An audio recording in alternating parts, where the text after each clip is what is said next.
Welcome to Crit Sandwich. On Crit Sandwich, four friends play D&D loosely based on our favorite movies, shows, and games.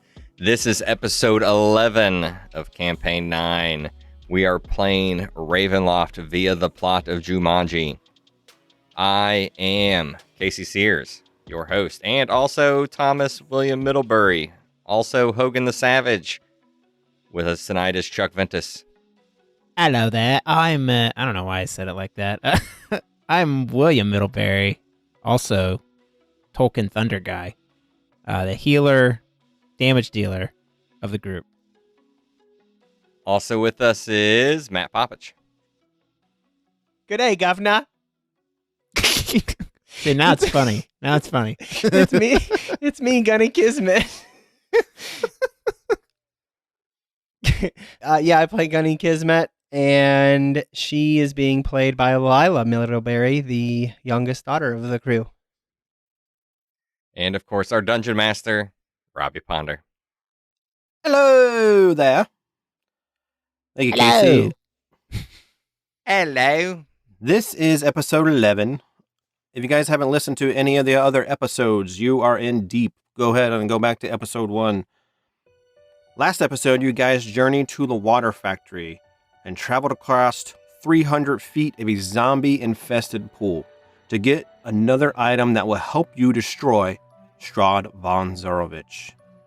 But when Hogan reached for the Sun Sword, his hand went right through it. It was an illusion. It was a trap. A trap that turned into a family reunion because Teddy Bear jumped out of the water and gave Hogan a vampire kiss, biting Hogan. And on that very platform, appearing before the party, was Strahd. Strahd said that the Middlebury family told Teddy everything. And when Teddy joined Strahd's loving team, Strahd got the information. And a trap was set. But instead of killing you all, Strahd wants to play.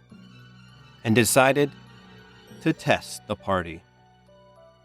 You guys successfully passed the test by doing some bullshit. Hell yeah, Polymorph. After the battle, Strahd invited you guys to dinner. Strahd left and you guys went inside Mordenkainen's hut, where Mordenkainen suggested to ambush Strahd at dinner. You guys are currently still in Mordenkainen's hut and just finished a long rest. Do you have anything else you would like to add? And what do you guys do now? I actually have a question for you out of character. Yes. I'm curious about, so I, as a player, at least I believe, and I guess this is my question, am I supposed to believe this? I knew that was not the sword. I didn't know that it would be an ambush. But because we, as the players, and this was back in episode 1, are supposed to know that the sword was thrown into, I think we chose the lake, correct? Correct. And that's what was getting the position here of where it was going to be in the water tank. If it was thrown and cast into the water, it would have, in your guys' plane, because that was like a story in another plane. And if you would have said thrown into the woods, then you would have found the sun sword at the mill instead. So you guys kind of helped me pick what location would be where. Okay. Gotcha. Yeah, and originally, before the ambush was going to happen, originally it was going to be like a whistle for you guys, and like almost like a dog whistle, but it was going to be a whistle. And one of the main problems that you're going to have with Strahd is Strahd's going to have this horde of bats flying around him, and the whistle was going to get the bats to fly away. Whoa. Were we supposed to know that? Was that supposed to be in your head? It was supposed to be in my head, but there's nothing you guys can do about it now. You're just if you fight Strahd, he's going to have bats around him. Gotcha. Well, maybe we want to go look for a whistle now. You know. Before we go this ambush situation, I kind of wanted to go over the prophecies that Madame Ava gave us one more time, just to see what we're going into battle with and without at this point with Mordenkainen. Okay. I'm just going to ask him flat out. What is a black hole in stone And where can we leading find towards captive? Yes, there's got to be something he can think of. Well, you guys kind of like generally look at the map, and you're going to look at this reading here, and so he's going to automatically, with his intelligence of being this supreme wizard, he's going to be like, well, like if you look at the map here, I'm kidding. Remember we did that one. Everything seems kind of normal, but it's so odd that there's a windmill and this water factory. I'm like, what kind of places have those weird things in here? We spent like half of this campaign looking for this clue. Like, all right, the sun sword? No, this black hole in stone. Yeah, you have been spending a lot. all right. I mean, that's just my bad on the card. I just didn't think of how many things could actually be a black hole. It kind of was meaning to say it was a doorway into a stoned like area. All right, so we did that one, and what we got? That's where we got the flashlight. Yes, the flashlight, which is kind of by. I guess I can say it out of character for audience purposes. Again, the Curse of Strahd book, this flashlight is basically the Ravenloft amulet. Okay, and then we got the notes. That was the very first one. Yeah, which basically tells Strahd's background. Yeah, the plot of Adam's Wine. We screwed that one up apparently. Like he got there before us, and either he has the sun sword or it was never here. I guess. Yeah, you can guess whatever. Then for this card sheds light on the one who will help you greatly in the battle against darkness. This is you have Mordenkainen with you. That's Mordenkainen. Yep, we got that one. And the last one you were told to do last by Teddy. Your enemy is a creature of darkness whose powers are beyond mortality. This card will lead you to him. And this one you were told to do last. Okay, and look for the wizard's companion. Yeah. So if any more information on this processing of this you want from Mordenkainen, he would say that once, because he's brought it up before, Mordenkainen will say, once we defeat Strahd, he will have to go to his resting place, and this last prophecy from Madame Eva will help us lead us to that area of where Strahd's body and his soul will be together in his coffin, and that's where we can ultimately defeat him. Where is that located? In Castle Ravenloft. Is that where we're going? We're not going there yet. Tolkien, we're not going there yet. Calm down. Wouldn't we want to be there to like kill him like quickly? We're all needed to kill him near here. That will force him into his tomb in Castle Ravenloft. Do you really feel like he invites us to dinner and doesn't expect us to fight him?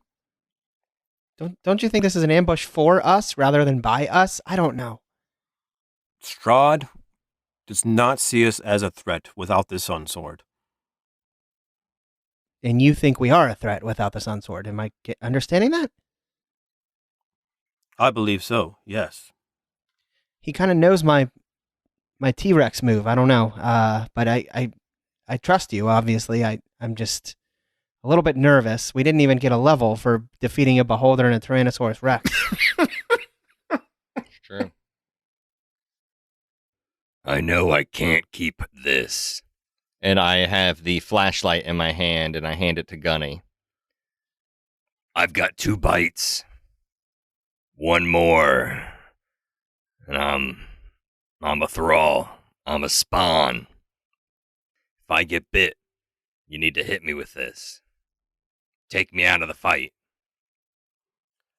Mordenkainen will speak up and he'll say, you have time. You can still fight, but after 8 hours or so after you've been bitten for the 3rd time, you will become a vampire. Well, still, I don't think I should have this right now. In case the worst happens. Okay. Yeah, as an action, you can expend 1 charge and present the flashlight to make it flare light at the target. 2 charges per long rest. Okay. I put it in and I put my hand on my massive brother and tell him, I will do what we must to protect the family. Don't worry, brother. Mordecadence will say, does anyone have a plan about how to go about this?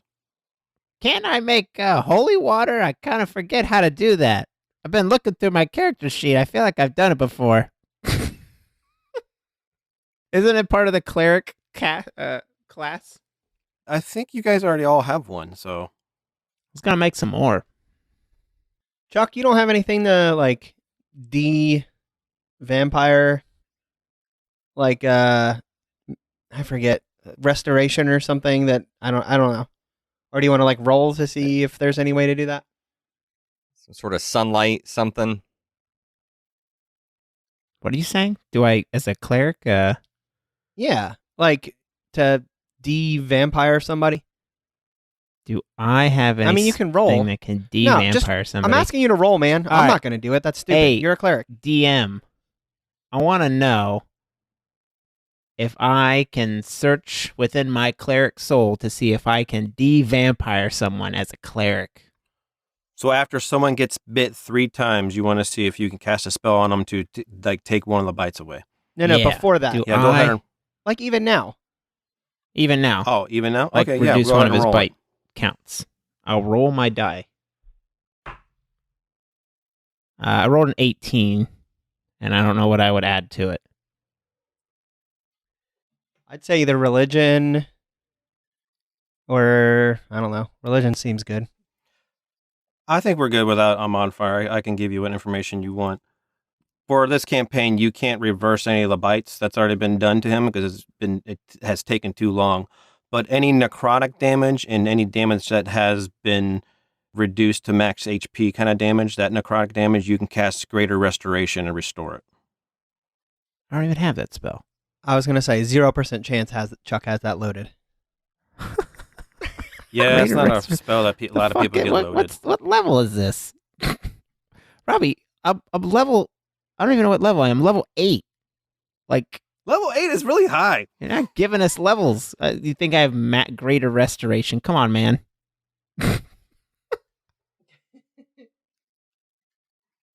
I should have started you guys off at a lower level. That's my next campaign. Next campaign, I'm a DM of. You guys are going to be starting at level 2, and then you guys are going to praise me for how many levels you get. All right. So what do we do when we fight Strahd? Like, just order something with garlic? Mordecadence doesn't know the effect the garlic has on Strahd. Throw a bolognese in his face? Mordecadence pinches the air and he pulls out a thin cigar and lights it up. Okay, so we're just going to go to his dinner and ambush him? That's it? Do we want maybe like a code word, or do we have any information we want to try to get out of him before we do it, or we just walk in and attack? We need some... I'm going to just say this out of character because I want us to have a conversation. We need to think of like some ways to complement each other, some combo spells, some sort of teamwork stuff, you know? Some things that go well together, what we're going to lead off with. I almost always start I haste you almost every single fight immediately. I don't know how useful that is honestly. But maybe it's not bad. Extra attack and more AC? I don't know. It's good, but does it limit you? Yeah, it definitely doesn't. It lets me not do my witch bolt. In fact, maybe since we did a long rest, I should change that because I kind of screwed my spells up to where I only do damage if I'm concentrating on the spell. Let's talk to Mordenkainen. Let's roll out some scrolls. Let's make some notes and draw. All right, a little stick figure on there and put Strahd next to it. And then we start listing weaknesses, right? We got light. We've got holy water. Do vampires not like fire? I feel like that might be a thing. Write down garlic. Right? We need to montage a plan. We need to montage a strategy here. Are we gonna? We're all gonna be sitting down at dinner. Are we even gonna have our weapons on us? I want to make a suggestion or a comment with my character since we're talking about this. Also, if you want to change any of your spells too, feel free. If you want greater restoration, feel free. Yeah, I'll probably look here in a second. I'll say, why even go to dinner at all? Why don't we go to Castle Ravenloft just now and eliminate Strahd's other body? If we go and can we do that? Does that make sense? I don't know if it's Yeah. there until we kill him, is it? Well, it's his soul would travel to. I'm imagining like just a body, like in a casket, right? And his soul is with Tracy. When we like, let's say we shine the flashlight on him, that little like ghost flies to the body. If there's no body to go to, then it's just like there. You know what I mean?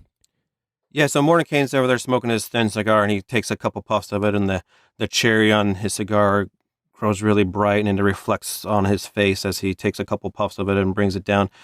And he's like, that's a very wise idea, because if we defeat Strahd here, we force his soul to go back to his body in the plane of dread.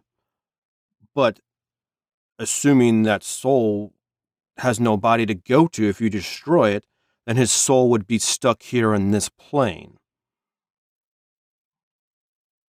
Because like, why go somewhere? Why go somewhere if you've already got 2 bites, boy? I think we're just asking for trouble. I mean, if Mordecai says it's a good plan, I feel pretty confident about it. Gunny, what do you think? The only thing I think that it could be bad is if Strahd figures out that we destroyed his body in the plane of dread. What if there's some type of connection he feels? Then I feel that he would just run away and avoid us and go to another plane himself and avoid us altogether. I don't know. I mean, we have to. Gosh. Yeah, I'm not understanding the dynamics, I guess, because his soul is going to get back to Castle Ravenloft before we do, no matter what, right? I imagine the soul would be faster. Yeah, but if his soul doesn't have any place to go to there, then it won't go there, is what Mordecai is saying. But his soul just go. So if we kill the body first at Castle Ravenloft, what do we think he'll do?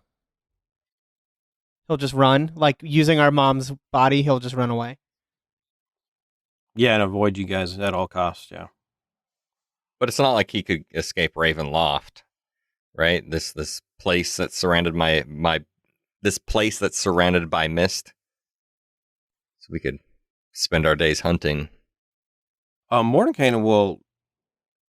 We don't have to hunt his body. It's going to be in his tomb. It will always be in his tomb. I meant after we kill that body. Yeah. If we go to the tomb okay. After first. you kill that body, then you come back to this plane. You'll have to hunt him down.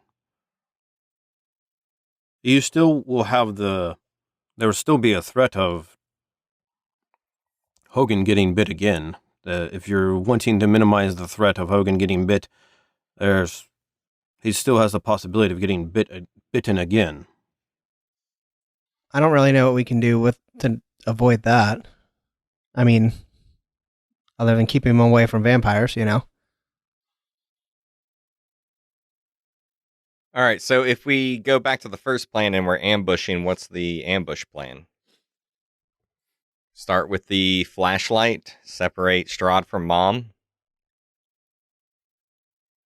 Yeah, I guess. And then just wail on Strahd, I guess. And Dad.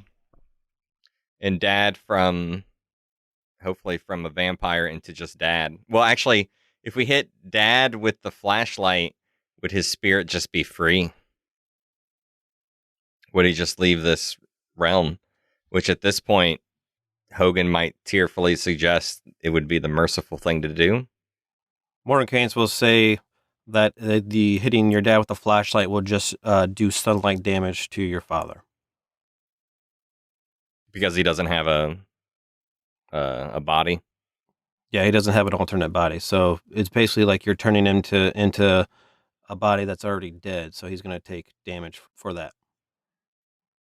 I found motivational speech as a spell that I could. That's good. Is this what you're doing the whole time, or trying to come up with a plan? You're over there picking spells. Well, I'm listening, and I talked about going and killing Strahd's original body. That was my contribution. I think it works both ways for you guys, but I don't see too many benefits of doing either one. I think they're both a risk as my perspective for you guys. Actually, why do I got to say that? I'll just say it as Mordekainen. Yeah, Mordekainen will say, I don't see any positives or cons for either way of doing in any order. I think we should just stick with the plan. Yeah, let's just go to dinner. All right, so we get to dinner, and what do we do then?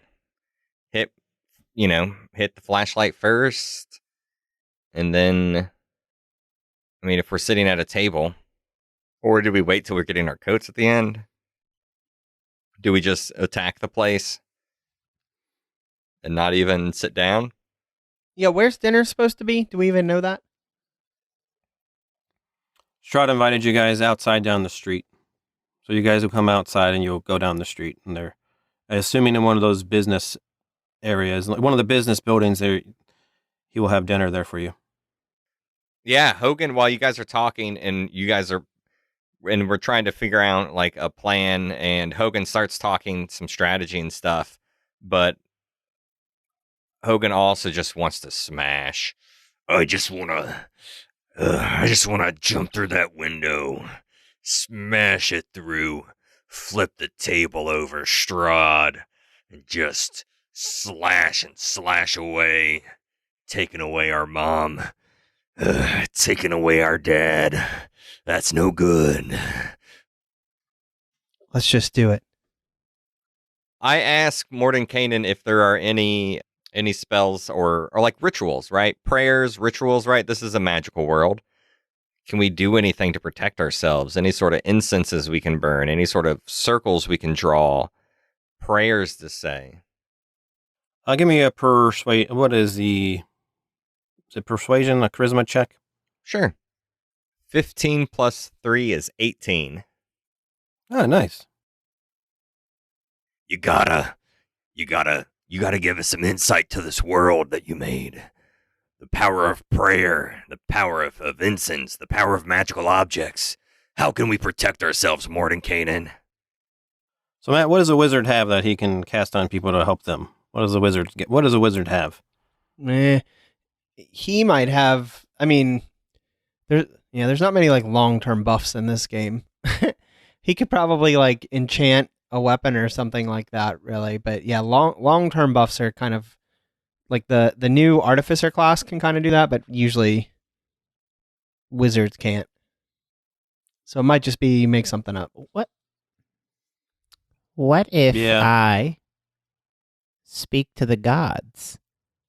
I have the spell divination that I could prepare.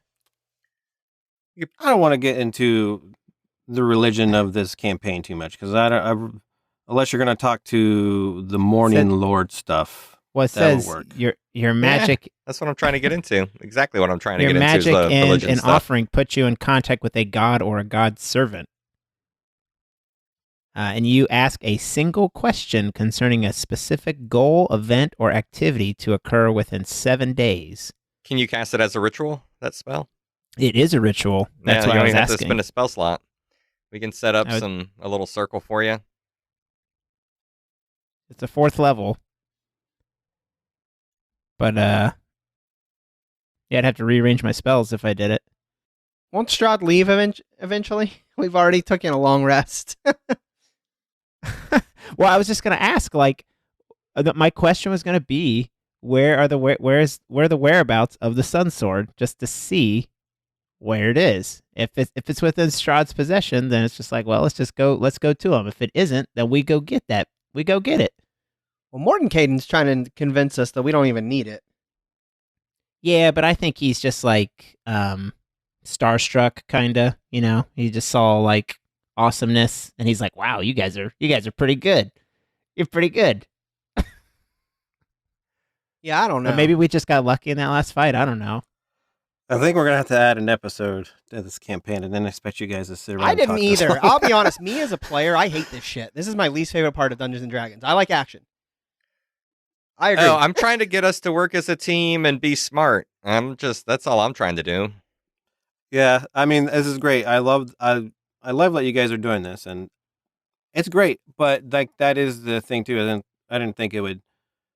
I thought you would have like okay, when I say this word, then we all ambush Strahd at the same time. I suggested that. Or something like that. Yeah, no one else picked up on it though. It's Oh, I didn't hear you. I'm sorry. And that's fine. Just let's say that, say it again and we'll come up with a plan, right? Like, I'm going to be weaponless there, I assume. Oh, you at think? dinner. So how do we, that's what I'm trying to say is like, are we going to attack them during dinner when we don't have weapons? Are we going to do it before? Or are we going to do it after? These are the things. Okay, this alright. is, it's so Mordenkainen, I didn't get to reply before, so sorry, Casey. But Mordenkainen will tell you that since Strahd doesn't see any of you guys as a threat because we don't have the Sun Sword, then he's not going to disarm you. There you go. all right. Well, that's good. So we should have our weapons at least at our side or at our back during this. All right. That's something. Okay. Well, yeah. Then, if we just want to come up with a word, what would we do with our surprise round? If we get a surprise round, I think we should plan what our first round is. Yeah, and I figured out something too, Casey, for your persuasion roll for Mordenkainen to help you guys out. Go ahead and add 1 point of bardic inspiration for all three of you. You can add a d6 to any attack or saving throw. What was the last thing you said again, Casey? What was that again? What do we do in our first? What are we going to do in our surprise round? I would just jump and swing a sword down. Well, Someone's got to hit the flashlight. flashlight. Yeah, I have that. So I would say I hit Mom, like my very first action. In fact, you guys should probably, if you roll higher than me, delay action until I do that. Don't you think? Yes. Yeah. I'll do what I always do, and I'll call out the boys. Unless we're sitting at a big table like in Batman, where Michael Keaton's sitting really far away from the chick. Yeah. It's like, Yeah, can you pass the salt? Gotta walk like a mile. You might need to sit closest. See, these are important details, right? You got to sit closest to them. So when you turn on the spirit guardians, sit the closest to Strahd. And if we're far away, I'll say I have a hearing problem and I want to sit closer. there we go. And I'll just jump and swing. Start dealing the damage. Sounds like a foolproof plan. Maybe I'll start with some holy water or something, right? Do we have good holy water? I don't actually have holy water in my equipment. I don't think I actually have any. I thought I made I think holy he water made it. for everybody. Okay. I gave everybody a holy water. I'm pretty All sure. right, then I've got one holy We water. got the real deal. Guys, how about this? How about we take out the waiter, install our own waiter that then pours Strahd a drink. Oh, wait, it's holy water, and he drinks it, and he probably dies. What do you think of that plan? Brilliant. Thank you. Or I'll just charm him. I'll just charm the waiter. I'll add one final detail to the plan, and I'll pull out Ismark's sword, and I'll say, I'm going to use this fight. Ka-ching! And, I'll pull out... Is it a rapier? I'll pull it out. Yep. And I'll say, for Ismark, right? Remember? I took this. Indeed. Is it the sun sword, Robbie? I'm just kidding. No, is that what you're motivated? Oh man, here I Wouldn't it be- am. No, planning that's not why. to give you It an would be- inspiration point for redeeming Ismark. It'd be funny if inspiration. Cool, I'll take it. But it would be funny if I had this thing the whole time and we didn't know it. Yeah, that would be. But I will be using Ismark's sword for this fight since we are fighting Alright. Strahd. Take a point of inspiration. That would have meant a lot to Ismark for you to do that. Is it just a regular rapier? I gave you the stats to it then a long time ago. I think it's a +2/+2. I will add Is that a even the +2. right kind of weapon for your character, Chuck? A dex-based finesse weapon? I I have a mean, Mace of Smiting, too. Don't forget about that. am I even really hitting stuff, guys? Like, That's true. it's more for flair, just like, holding it. And maybe the final blow. Yeah, you're not going to get inspiration if you change weapons here, okay? I'm going to use it. So Mordenkainen goes and stands by the door. I go stand next to him. He'll pinch the air, pull his fingers down, and pull out a thin cigar and hand you it. And I'll take it. After you put it in your mouth, he will pull out a match and light it and light your cigar for you. I take a deep puff, but I don't inhale. Hogan and Gunny, what do you guys do? I definitely don't smoke anything, but I am coming. Puff, puff, pass, man. Hogan's gonna pretend like he likes that and then hack really, really hard. He's going to ask if you guys are ready. He's going to open the door. He's going to get ready to open the door if you guys are ready. Yep. I think it's time to cash in on my 8-foot blade and these 30-inch pythons. And I kiss my muscles one more time. Mordenkainen looks at his fireplace. He grabs it with his hand as the entire fire just comes right into his hand and he smothers it out. The fireplace is no longer lit. He swipes his hand and opens up the door as a slight breeze comes in and kicks up a bunch of dirt and things and blows right into the space that you guys are in. Mordenkainen steps out of his hut. I step out of the hut as well, cautiously, and proceed to dinner. Okay. This first room that you guys are in, you've been in here before. This is the office area of the water factory. You guys leave the door to the water factory and you begin to walk down the road to some of the office building, to some of the business buildings. Do you guys talk about anything on your way down there? Yes, I will ask what the plan is again, since I'm very forgetful, because I know we talked about a lot. So that will be my main conversation point, and they will remind me. No, I won't. And I'll tell you, we can't talk out here. What are you thinking? Do you really not know? He has spies everywhere. I'm kidding. I don't think I he's wrote it kidding. down. My character doesn't think he's kidding at all. When the time comes, call on old friends. And I just pat him on the back. As you guys walk further down the road, on your left, you can see inside a building, you see Teddy Bear sitting there and a few others sitting at the table as well. And Teddy Bear sees you and waves excitedly at you and gestures you guys to come in. We head towards him and head in. Who's the first one in? Gramps. Assuming Hogan. Gramps? No, Gramps got to be I the go first one in first. because he's got to sit. He's got to choose the right spot to sit. Yeah. Tolkien goes to the door and the door is locked. It's rusted shut. It's not locked. It's just rusted shut. Give me a strength check to open it. 9. No, it's still rusted shut. You can see a couple rust chunks fall off onto the ground. Well, adventure's over. Let's go home. I reach over him and pull. Strength check. 16.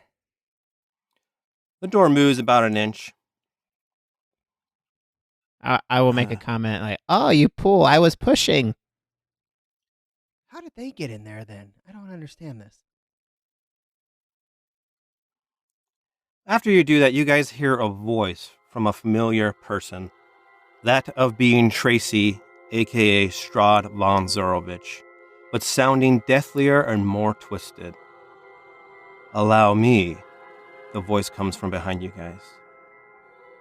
And with one hand, she pushes the door open with ease. And she looks at Hogan and says, "You're still strong. I just have vampire strength is all." And she moves her hand out in front of everyone to gesture you all to enter. "Welcome. You are my guest." Matt, take a point of inspiration. Strahd was with you when you guys left that office building. Strahd was invisible and was following you guys.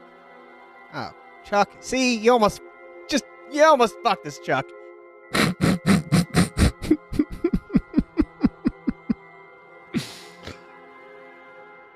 And I just want to point out that I was moving the door in the right direction because she pushed it. So, Okay, you guys enter. This is a crystal shop. A lot of hanging crystal chandeliers. Along the wall are shelves of crystal figurines, and a crystal table is in the middle with 5 empty seats. The empty seats, 4 of them are for you 4 and 1 for Strahd. There are 3 others sitting at the table, and as you guys walk in and get closer to the table, you can tell that the 3 others at this table are, of course, Teddy, Megan, and Bonnie. Have we ever heard those names before? yeah, Bonnie's my wife. Your grandmother. That Bonnie? Yes, that Bonnie. Who's Megan? Who's Megan?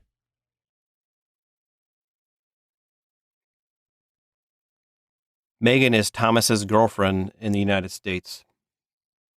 Oh, I don't remember myself ever being cool enough to have a girlfriend. I was like, God, I thought hope. I was like, I'll Wait, bet. wasn't... I was like, I was sitting here like, God, I'm 100% sure Robbie pulled this from one of our backstories, and I hope it's not mine.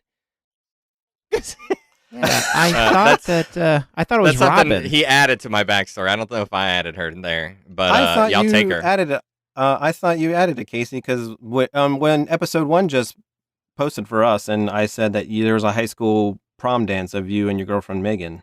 Yeah, I don't know. I don't remember, but sure, I'll That's all take her. good. I'll Yeah. take her. Didn't you- She's mine now. Didn't you have a One of the girlfriend many named reasons. Robin at one point, or did I? In the game? Yeah, or maybe in a backstory that you made. No, Originally? I don't think so. No, Oh. but I'll take her, and she'll be another reason why I hated leaving the States. Megan, what the hell? Does she look normal? Does she look like just dressed like super American, or is she like all Barovia'd out? As you start looking up and down Megan, Strahd goes over and sits down at the head of the table and says, "Pardon the illusions. They are just here to show what I can give, what I can provide. Not the illusion, of course, but the real thing." Do you contest it? Does Hogan contest this illusion in his mind? If I would shake my head and be like, all right, it's not real. It's not real. She's not real. She's not really here. She's safe. And I'd be saying that to myself and just be kind of relieved that Megan is safe, actually. The illusion of Megan disappears. What does Bonnie look like? Is she old? Is she young? What does she look like? She looks like how William remembers her. What would be the first thing that Bonnie says to William when she sees him?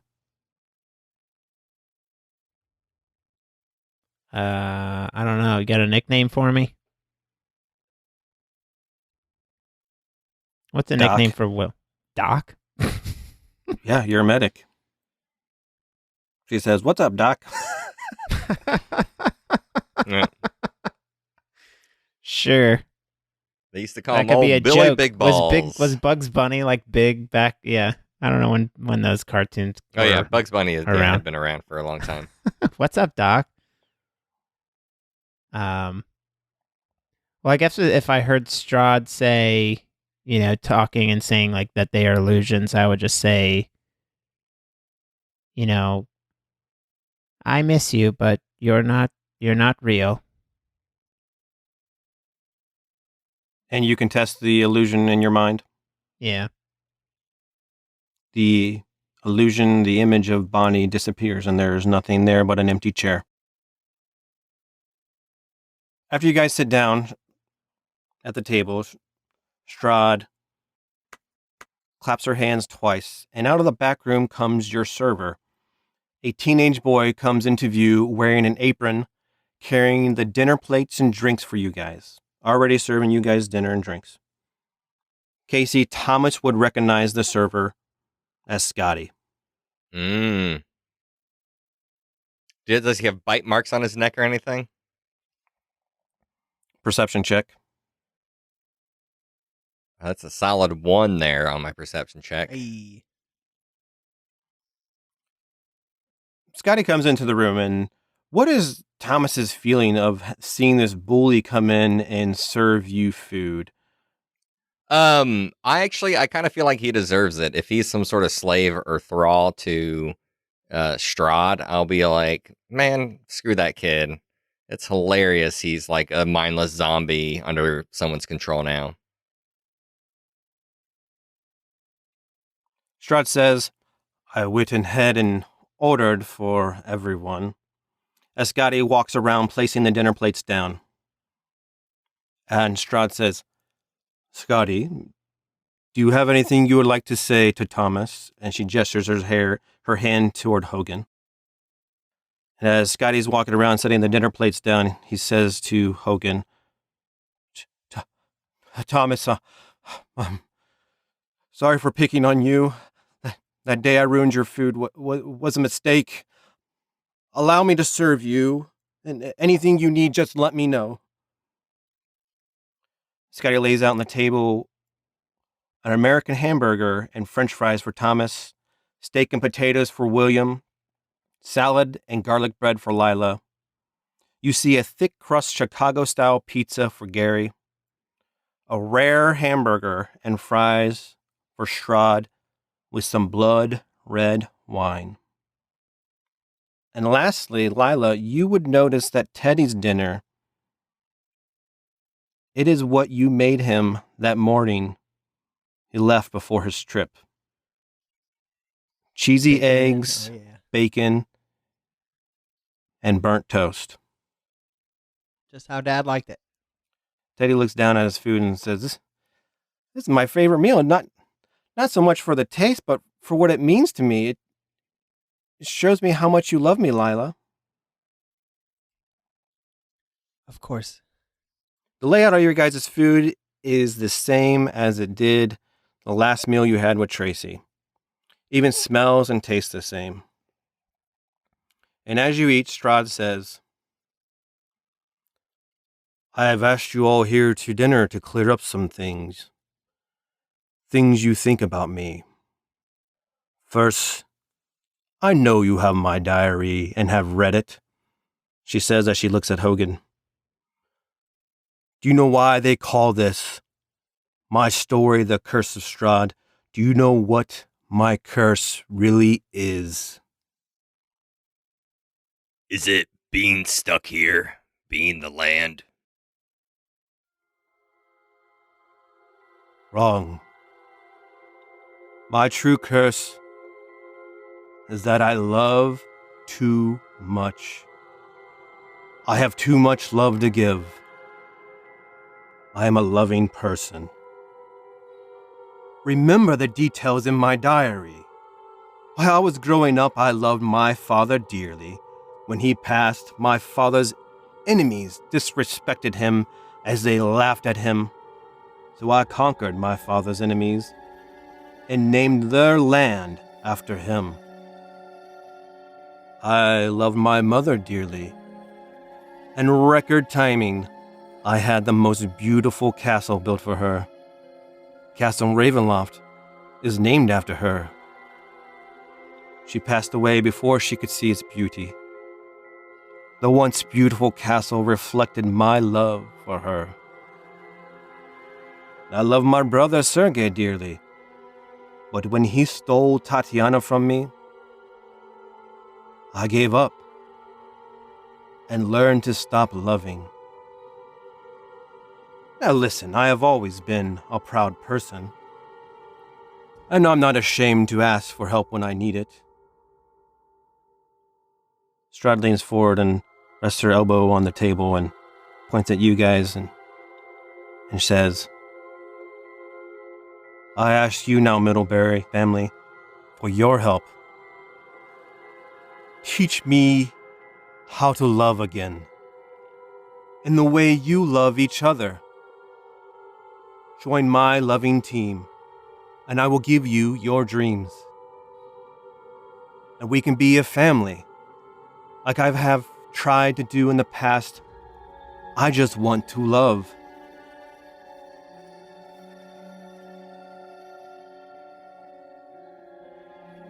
I'm not exactly feeling the love. And I feel the 2 bite marks on my neck. I have never struck you. Yeah.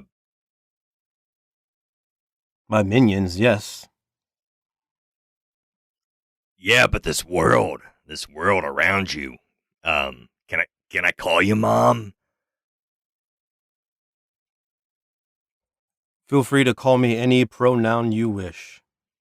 Well, Mom, it doesn't feel good to be here. It's dangerous. It's deadly. If you loved your children, you wouldn't be trying to kill us. I have done what I have done for self-defense. It's the land defending itself. I have not only traveled looking for love, but for a way for me to retire.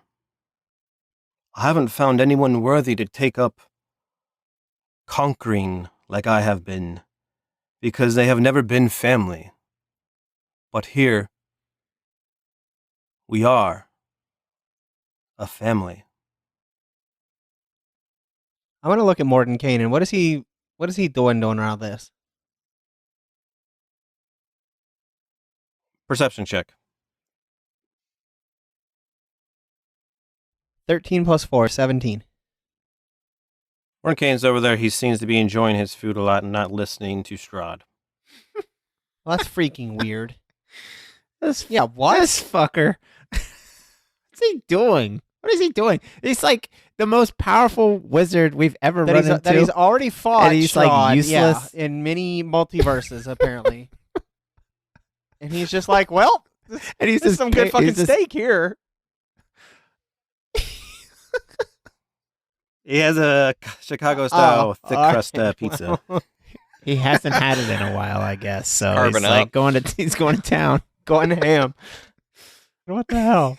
It's like it's like a pie eating contest. He's not even using his hands. His hands are behind his back, and he's just face down into it. All right. Well, I'm not sure what to do with that information. I was wondering if he was maybe either A, like looking at us like, or if he was nervous that we would actually take him up. Maybe he had heard your previous campaign where you did like the exact same thing with that snake creature. Didn't I know, right? I was thinking about that too. As my previous Yes, you campaign, did. I did the same thing, but this fits in for Strahd's character right here. Your last campaign, that it did with them too, because he was the deceiver.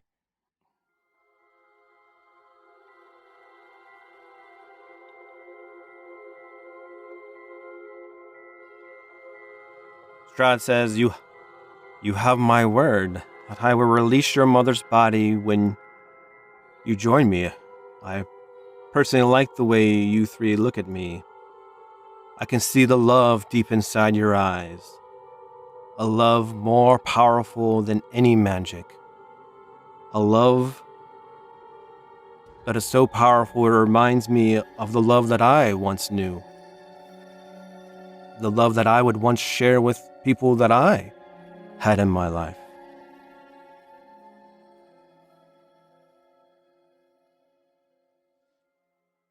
I don't know. You know, you got to work on moving on, like healing, it's unfortunate that sometimes you have to move on to a new relationship when, one flower dies, another flower blooms. Perhaps, you can find somebody else, date around a bit. Give us back our mom. There are a lot of corpses in the graveyard. I have tried many times, but it is my curse. Anything I've start to fall in love with again, deeply in love with, it seems to separate itself from me. I was hoping that the Middlebury family, your love could be so powerful to overcome the curse. If you would simply join me and allow my love to grow with you, your love will be strong enough to break my curse.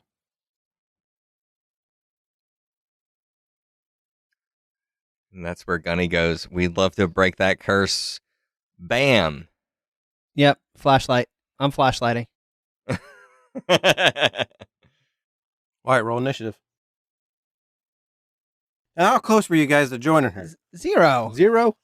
You Yeah, guys not are going to very. have to join. What? One of these times, you guys are going to have to join the bad guy. Okay, come on. I mean, if it's a decent offer, we don't trust him. I got 14 on initiative. Gunny, And like, also, like, the separating from our mom, and we'd be joining Strahd, but like our mom would be whatever. It's weird. It's too weird.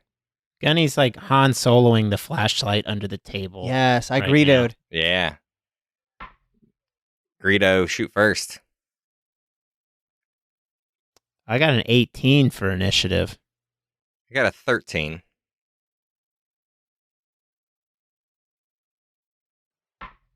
Okay, so for this ambush, you guys are all going to get your action first, and then we'll go into the regular initiative order. So you 3 are going to go, and then we'll go into the regular initiative order.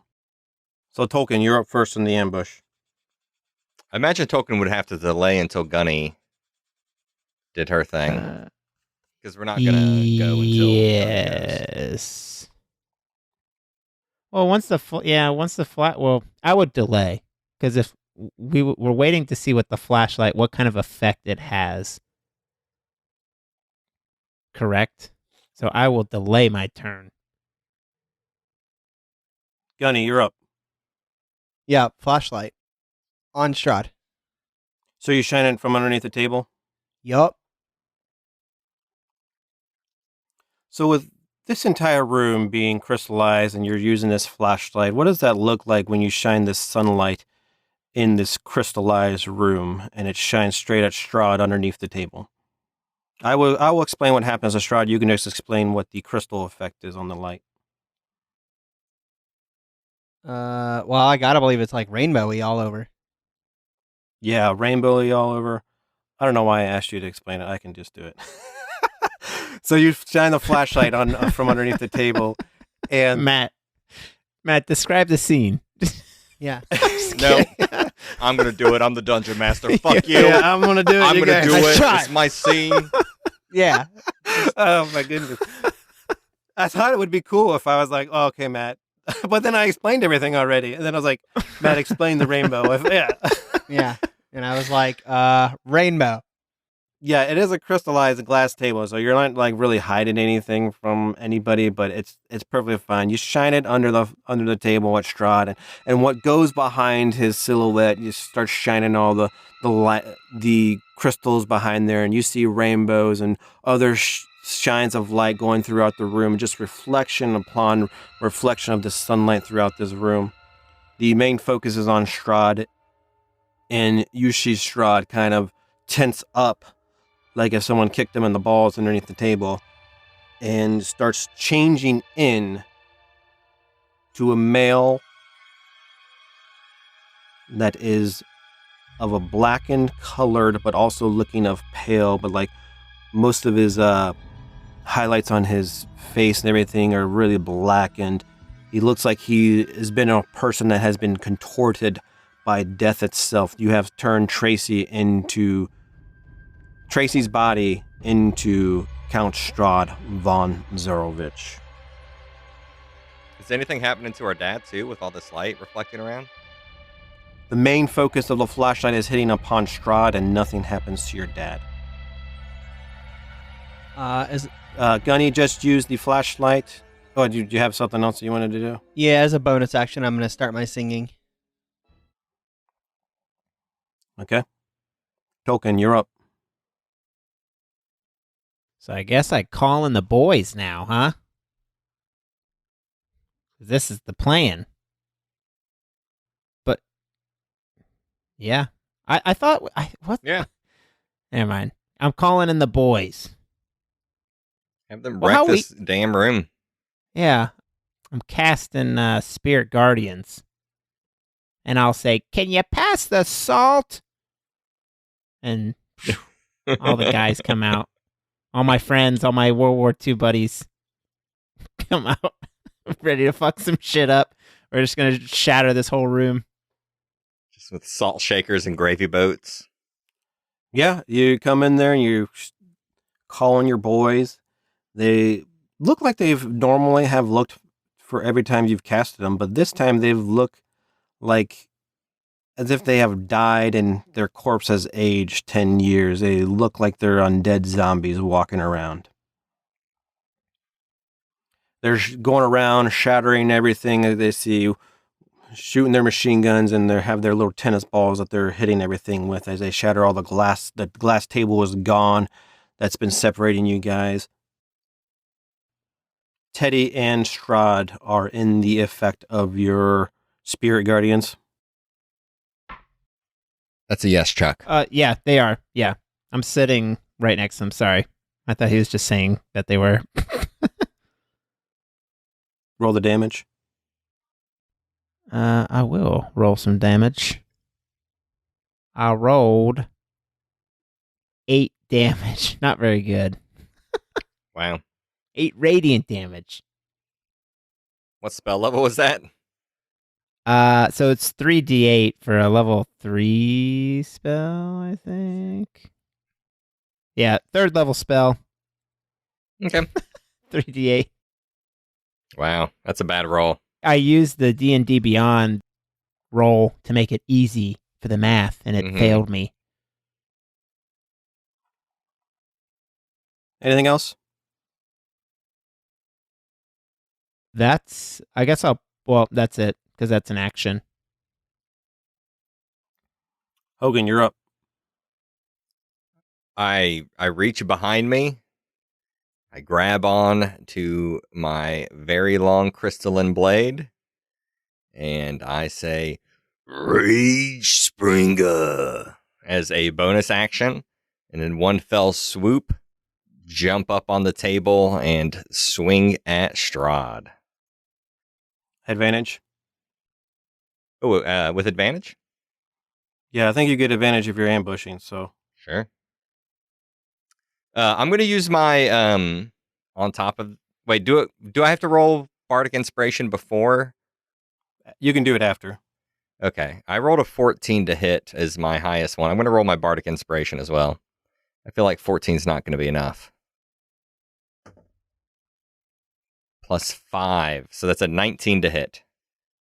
That's a hit. 4 plus 6. Oh, that's good. 10 plus... So it's 14 slashing damage.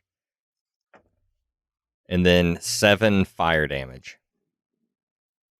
And then I swing my blade again. And I get a 24 to hit.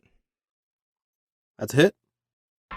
Oh, that's another good roll. 15 slashing damage with the greatsword. And 6 fire damage. Take that, Mom. Yeah. Yeah, so I growl and as I'm swinging and slashing, and I'm like, give us our mom back, you bastard. Nobody loves you.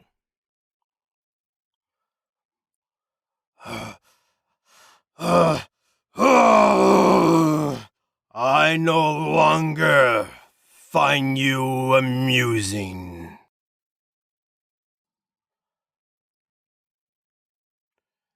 The table has been shattered and Mordenkaden's pizza pie has fallen onto the ground. And he looks up and you guys can see that his eyes are somewhat diluted. Same effect that you have seen onto your father when he was charmed. Oh, no. And Mordenkaden's, we gotta be proper guests and eat our food. And he gets down on all fours and begins to eat his pizza pie like a dog on the floor.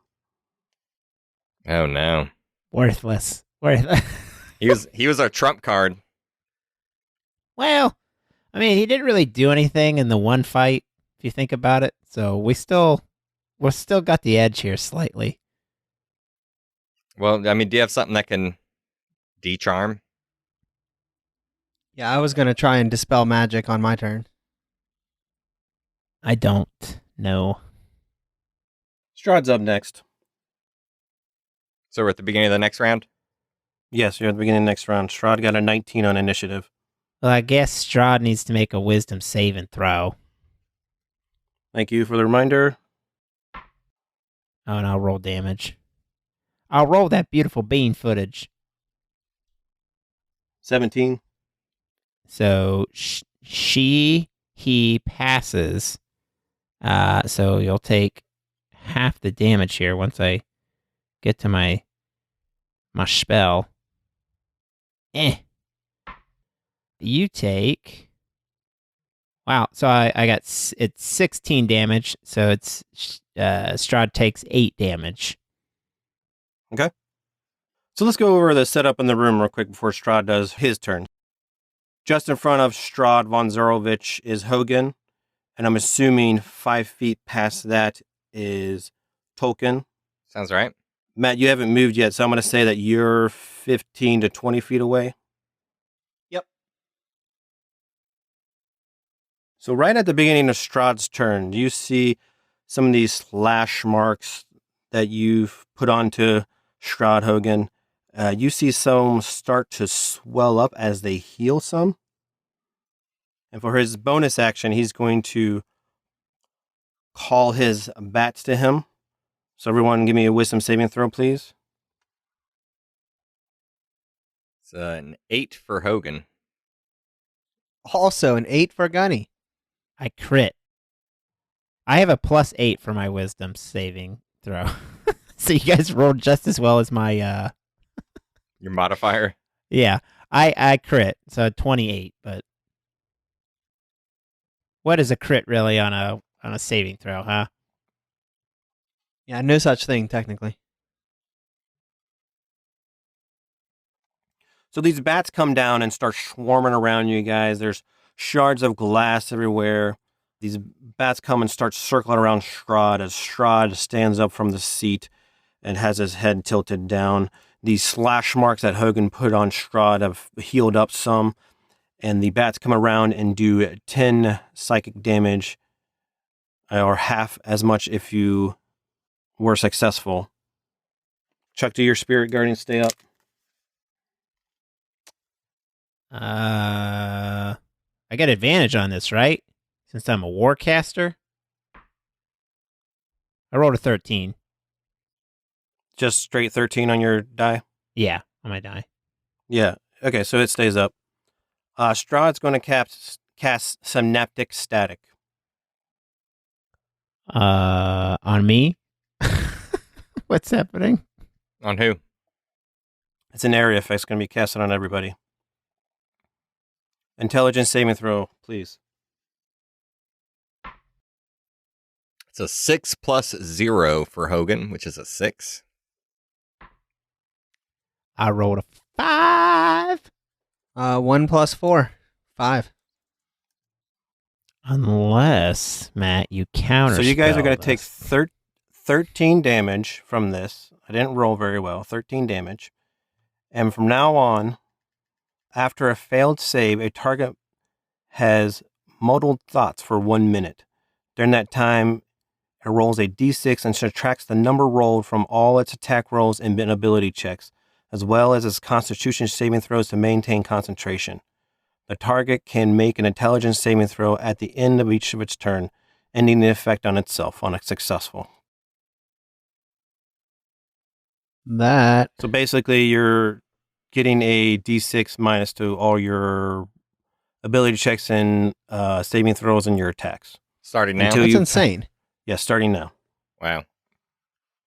I guess I'll make a saving throw or not a saving throw, a check for my to see if I maintain my spirit guardians. Yeah, I rolled a 6 on my first roll. Double check- I don't think it's gonna hold Double up. check Wait, Warcaster. Yeah, I'm Warcaster. Warcaster, you get to add your Constitution, I believe.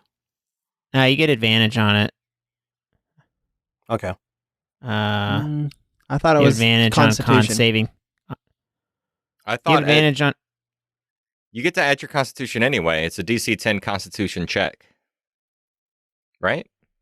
No, only if you're proficient. You have advantage on Constitution saving throws that make you maintain your concentration on a spell when you take damage. Components of the spell, even when you have weapons or shields in hands. And I rolled a 1 on my. I crit missed on my other roll anyway, so the boys are gone. Tolkien, you're up. Wouldn't Gunny be up first after? Yeah, I delayed my turn. Yeah, okay, so I guess that would be permanent, sure. So, Gunny, you would be up. Okay, I'm gonna roll. Did just out of curiosity, did you roll for synaptic static for both Mordenkainen and Hogan You mean Teddy? or Teddy? Yes. Yeah, thank you. They both fell as well. I'm sorry, Matt, you're not up yet. I forgot about Teddy, so thanks for reminding me. Yep. So Teddy Bear gets up, and he just goes straight over to Lila and just gives her a big old hug. Give me a strength contest to be grappled. Well, I should be able to try to use dexterity to slip out of it. Yes, dexterity will work too, yes. I got a 1 plus 4. Or 1 plus Oh. 3. Yep, 4 We're total. rolling like shit tonight. Yeah. You are grappled, and after Teddy Bear grapples you, you can feel his grapple on you. It wasn't as strong as a hug at first, but now his skin, his hairy skin, starts turning red as he goes enraged. You are now grappled. Now, Gunny, you are up.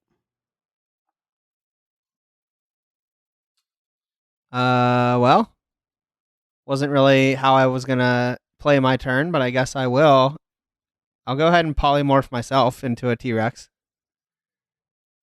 If I'm being grappled by a vampire, I can't really allow that. How does this work when you don't have, like, if you're in like a shop with like a roof, I'm guessing you're just turned into a Tyrannosaurus Rex and this old wood building just gets ripped into shreds, and as you tip your head back, the roof in the second level of this building just goes flying off, and wood chips and glass goes everywhere. All these chandeliers begin to fall and shatter as you turn into a Tyrannosaurus Rex. Yep. Just sorry, restaurant. And that's my action, so think that'll be my turn. Okay, Tolkien, you're up. I'm gonna do something different, guys. Since my granddaughter Gunny just opened up the skies, I'm gonna call lightning. Level 4. I'm gonna bring the lightning down on this shit. The storm cloud appears in the shape of a cylinder 10 feet tall with a 60-foot radius. Centered on Strahd. That's what I'm choosing. And she needs to make dexterity saving throws. He fails, but will use a legendary action to pass. Well, it was 14 damage, so I believe it's going to be 7. Let me just double check.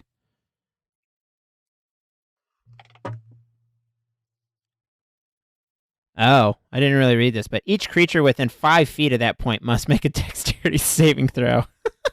That'd be me too. Yeah, and me. We are really shit in the bed. Oh, This is shit. terrible. I wasn't reading. All right, so want to make my dex saving throw here. -6, right? How big is the area effect? 5 feet. It just says 5 feet. Doesn't it just hit that one square that Strahd's in? No, so it's anyone within melee range of Strahd. Okay. So my dex check was a 5 -6, so that's a -1. Ooh, that's 14 damage to you. And I took 14. I'm going to use my bardic inspiration to negate my my one thing so that I take half of that. I might be calling the spell off. And what was the damage? 14. But it was, if Strahd used a legendary action, it would just be 7. That's a pretty high level spell. I was waiting for you to say that you're going to use your thing where you'd hit it for max damage. Well, I thought about it, but then I was like, well. But then you didn't actually think about it. But then I didn't actually think about I it. appreciate not receiving max damage, so thank you for not doing that. True, yeah. I just shake my head like, what the fuck am I thinking? And that's it. You got to make that intelligence check at the end of your turn. 3. Okay, it's still affecting you. Hogan, you're up. You got a Tyrannosaurus Rex standing behind you. Strahd is in front of you. I'm going to use my bonus action to give myself a second wind, gain a little health back. I'm going to gain, oh, that's good. That was an 8 plus 8, so I gained 16 health, bringing me back up to 55 health points. I'm going to swing my sword at Strahd. That is a 19 plus 7, that's a 26. -6, so that's a 20 to hit. That's a hit. First hit is going to do 13 slashing damage and 7 fire damage. My second attack, 22 to hit. That's a hit. Damage on that. Oh, damage on that is good. That's 15 slashing damage. And then 10 fire damage. So 15 slashing, 10 fire. I need to do my intelligence check. That's a 3. It's not going to pass. Hey, man, I'm still hitting, though. Yeah, definitely. Yeah, you are. Mordenkainen's is up, and you see him start shaking his head, rubbing his face as he just came out of his charm. He looks around at what's going on, and he runs around the Tyrannosaurus Rex. As he's running, and there's glass and wood chips flying everywhere, he jumps through it all, and then jumps like sideways of throwing a fireball right on Strahd. A bit behind Strahd to be able to hit Teddy and Strahd together. Strahd is successful. Teddy is not. And Matt, where you turn into a Tyrannosaurus Rex, of course, Teddy Bear can no longer grapple you, so he just kind of fell where Strahd was already at, right next to him. So you're not going to get hit by this fireball at all. Okay. Strahd's up. He just looks up at this huge Tyrannosaurus Rex, and he casts Misty Step to jump on top of the Tyrannosaurus Rex. Oh, wow. Also, those bats are all flying around you guys. Wisdom saving throw for everybody, please. We have to subtract a d6 from this, too? Yes. Okay, 17. I rolled a 17 minus 1, 16. 27 minus 2, 25. What'd you roll again? Say it again, please. I got a 16. 16 is a fail. Hogan got a 17. Pass. 25. Pass. Is it half damage or 0 damage on a pass? Half damage on a pass. 6 damage. Half if you successful. I got an 18 minus 4, 14 for concentration. So I passed on that. Just FYI. I have to roll concentration, don't I? I rolled an 18 minus 1. I am successful. So Strahd's going to scratch at the back of the Tyrannosaurus Rex twice, and also bite. 8 plus 9, what's that? 17. That's a hit. 17. And then I rolled another 8. And then the bite. The bite is a 19. That's a hit. Yeah, I know T-Rexes don't have very high AC from Yeah, 13. the last episode. Okay, give me a second. I'm going to have to add all this up. I know you guys are freaking out. You're going to be fine. Don't worry. I'm not freaking out. I'm fine. I feel okay-ish. There's some bad rolls here. A little miscommunication. It's like we didn't plan this, you know? For Strahd's turn, he misty steps right on top of the Tyrannosaurus Rex, right on the back of the neck of the Tyrannosaurus Rex. And does a multiple attack of 2 scratches and a bite on the back of the Tyrannosaurus Rex. It hits for 15 bludgeoning damage, 14 necrotic damage, Matt. So Matt, just take the recommended HP for that Tyrannosaurus Rex. By the way. And so it's 15, and then another 14 damage, and then another 10 damage. 39. Yep. And for this bite attack that Strahd does to the Tyrannosaurus Rex, as this T-Rex blood kind of oozes out and Strahd drinks it up, and you see some of those wounds heal up. That's where we'll call the episode.